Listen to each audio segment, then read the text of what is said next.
Oi, gente, tudo bom com vocês? Vamos começar mais uma aula de geografia do nono ano comigo, professora Ana Isabel, e com a intérprete Silândia. E nós vamos fechar esse conteúdo de Europa falando sobre a Rússia e a CEI, a Comunidade dos Estados Independentes. Então, vamos dar início falando sobre a Rússia. Rússia, potência geopolítica. A Federação Russa, nome oficial da Rússia, é formada por 21 repúblicas, uma região autônoma, 49 regiões administrativas, 6 províncias, 10 distritos autônomos e duas cidades com status administrativo especial, que é Moscou e São Petersburgo. Só falando assim, é tanta coisa que a gente já imagina, a Rússia deve ser muito grande. E é, né? A Rússia é o maior país do mundo, vejam como é grande, e está localizado parte dele na Europa, parte dele na Ásia, né? Então, na organização do livro didático de vocês, ela optou por trazer um capítulo falando mais especificamente da Rússia. A Rússia detém um dos maiores arsenais nucleares mundiais e dispõe de uma enorme área territorial que concentra grande quantidade de recursos minerais, inclusive energéticos como o petróleo, o gás natural, detendo cerca de 6% das reservas petrolíferas mundiais e aproximadamente 30% das reservas de gás natural do mundo. A exploração e a comercialização são monopólio da Gazprom, empresa estatal russa. Veja, a Rússia, ela é muito importante no cenário mundial. Vocês lembram lá daquele conteúdo que a gente estudou sobre a Guerra Fria, né? E a Rússia, antes de ser Rússia, ela era a União das Repúblicas Socialistas Soviéticas, que era a Rússia e alguns outros países que a gente vai ver um pouco mais para frente. E aí, desde essa época, a Rússia ela investe muito em arsenais nucleares, né? Lembre que a gente estudou sobre a corrida armamentista. E aí a Rússia ela é um dos países atualmente que detém um dos maiores arsenais nucleares mundiais, né? E ela tem uma importância muito grande no processo geopolítico e histórico do mundo, desde a sua constituição. E também é na Rússia, né, como vocês viram, que contém 30% das reservas de gás natural do mundo. Então, a Europa ela depende muito desse gás natural que vem da Rússia, né? E também do petróleo, né? Em alguns países dependem também, né, desse petróleo que é produzido na Rússia. Aí aqui eu trouxe a bandeira e o mapa da localização. A grande extensão territorial da Rússia. O espaço geográfico ocupado pela Rússia é de aproximadamente 17 milhões de quilômetros quadrados, que corresponde a mais de 10% das terras emersas do planeta. Vejam, só a Rússia vai representar 10% das terras do planeta Terra, né? Então é muito grande. É o país mais extenso do mundo, como eu já tinha falado, cortado por 11 fusos horários. A maior parte desse imenso território localiza-se ao norte do paralelo de 45 graus norte, o que lhe proporciona um clima bastante rigoroso, com médias térmicas sempre abaixo de 0 graus Celsius no inverno. Ou seja, o território da Rússia ele fica principalmente na zona térmica ali já na mais de cima, né, na zona polar. Então, a gente tem um clima mais frio, realmente pela proximidade com os polos. E aí, um terço do espaço geográfico faz parte do continente europeu, né, que a gente já falei, e a gente tem o restante, 2 terços, no caso, pertencente à Ásia. E aí, no norte, há uma variedade muito grande de coberturas vegetais na região ártica, que é ali no extremo norte. No verão apresenta a floresta a tundra, que vai ter a característica de ser uma vegetação descontínua e rasteira, e também vai apresentar algumas gramíneas, que apresentam gramíneas e líquens. E também ela vai sendo substituída por árvores na medida que vai descendo, que vai se adentrando mais ao sul. É como se a gente viesse aqui da região mais norte, mais para a região sul da Rússia, né? As temperaturas elas são extremamente baixas no inverno, né? Chegando a bem menos de 0 graus. E a gente tem a presença de floresta, né? Nessas regiões aqui mais quentes, digamos assim, se é que a gente pode dizer que um local desse é quente, né? Onde essa vegetação ela serve como lenha, né? E também é nessa porção assim mais sul que a gente tem a presença dos solos negros que são utilizados para a agricultura. E a gente tem aqui nesse mapa, o mapa físico, deixa eu só apagar aqui o que eu desenhei. E a gente vai ter aqui as altitudes, né? Se vocês perceberem a altitude, a gente vai ter nessa porção aqui mais a sul, né? A gente tem a presença de montanhas. E aí aqui na porção mais oeste, a gente tem a presença mais de planícies, né? Aí, tirando esse pedaço aqui dos montes Urais.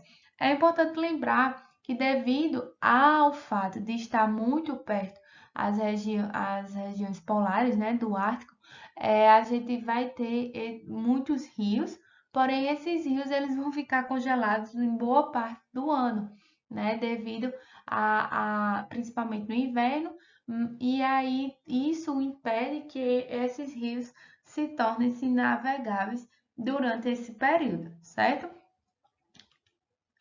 Falando um pouco sobre a população, com relação ao número de habitantes, a Rússia apresentava no início de 2018 uma população de aproximadamente 143,9 milhões de habitantes, que é menor do que a do Brasil. Nesse mesmo ano, a densidade demográfica do país era aproximadamente 8 habitantes por quilômetro quadrado. Veja, quando a gente divide o número de população pela área da Rússia, a quantidade de habitantes vai ficar em 8 habitantes por quilômetro quadrado, né? Porque, como eu já falei, essas regiões aqui mais ao extremo norte, elas não vão dar condições, né, climáticas para que a população fique nessa região. Então, ela vai se concentrar principalmente aqui, mais próximo à capital, na parte europeia, e nessa porção mais a sul do país, né? Em 2015, o país apresentou a expectativa de vida de 70 anos. Desde os anos 80, a expectativa de vida encontrava-se em declínio por conta da deteriorização das condições de vida da maior parte da população. Vejo que a expectativa de vida da Rússia não é tão alta, certo? Isso devido aos problemas econômicos e governamentais. Cerca de 74% dos habitantes vivem em áreas urbanas.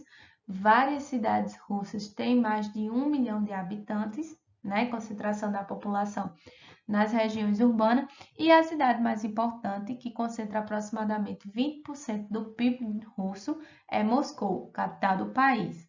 Lembrando que Moscou está aqui na parte europeia, com mais de 10 milhões de habitantes.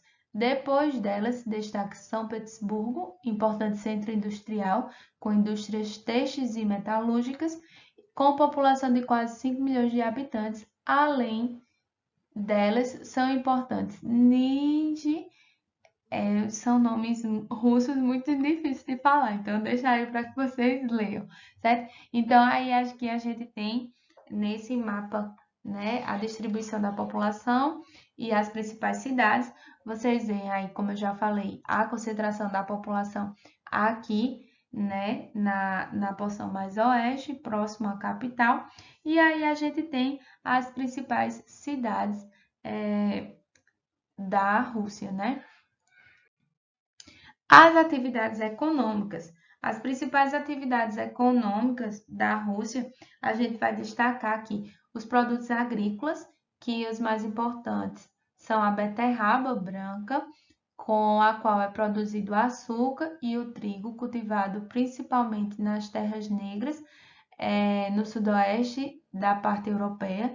Então, lembra lá quando eu falei, aqui na parte mais sudeste é onde vai ter a presença dessas terras negras, que é um solo mais nutritivo, né, mais rico, e aí vai permitir o desenvolvimento da agricultura.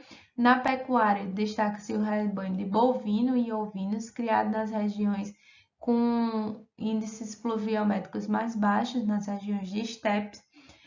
O país é um grande produtor, o país é produtor de grande volume de pescado, de água doce, e destaca-se também as pescas em alto mar, onde atuam navios fábricas, nos quais o pescado passa por um processo de industrialização.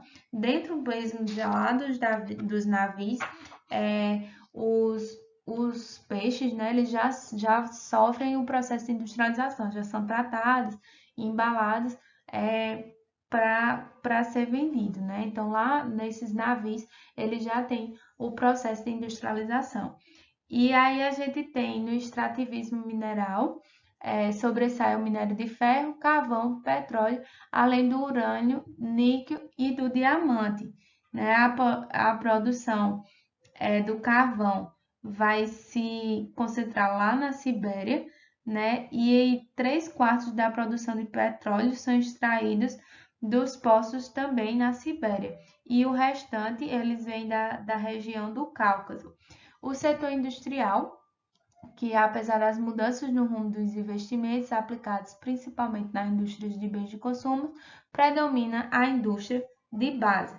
Né? As indústrias elas vão se concentrar em São Petersburgo e em Moscou, principalmente, que são as cidades mais desenvolvidas da Rússia. Né? E aí aqui a gente tem as regiões industriais no início da década de 2010. Né, em rosa as principais regiões industriais, e a gente tem o núcleo europeu, regiões industriais mais antigas, aqui de amarelo, e o quadrilátero de Volga, que é as regiões industriais mais recentes, né, esse quadrado aqui.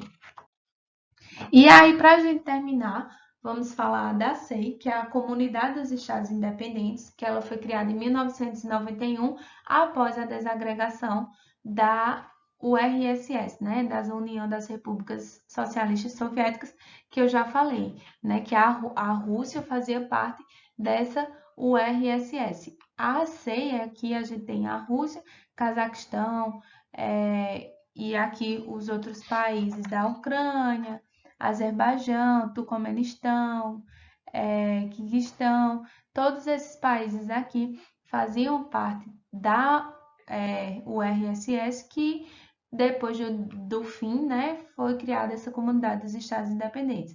A sede da Comunidade dos Estados Independentes está localizada em Minsk, capital de Belarus, e a CEI é mais que um bloco, pois além do sistema econômico, há também um sistema de defesa incorporado a ela. Difere da URSS pelo fato de cada país ter sua soberania. Na URSS, os países, todos, é como se fosse um país só, né? A URSS. E depois cada país aqui conquistou a sua independência. A diferença econômica é a principal entrave para uma integração efetiva entre os países membros. A Federação Russa detém a hegemonia do grupo, e isso ocorre em virtude dos fatores como a situação econômica, poderio militar e condições geopolíticas mundial, etc. Então, essas são as características da Comunidade dos Estados Independentes. Qualquer dúvida, vocês podem estar pesquisando mais sobre esse bloco. Então, pessoal, eu vou ficando por aqui. Qualquer dúvida, vocês podem ir lá no livro didático de vocês, né, que tem bem mais informações. Eu fiz um resumozinho para que a gente finalizasse essa parte da Europa e a gente se vê na próxima aula. Tchau!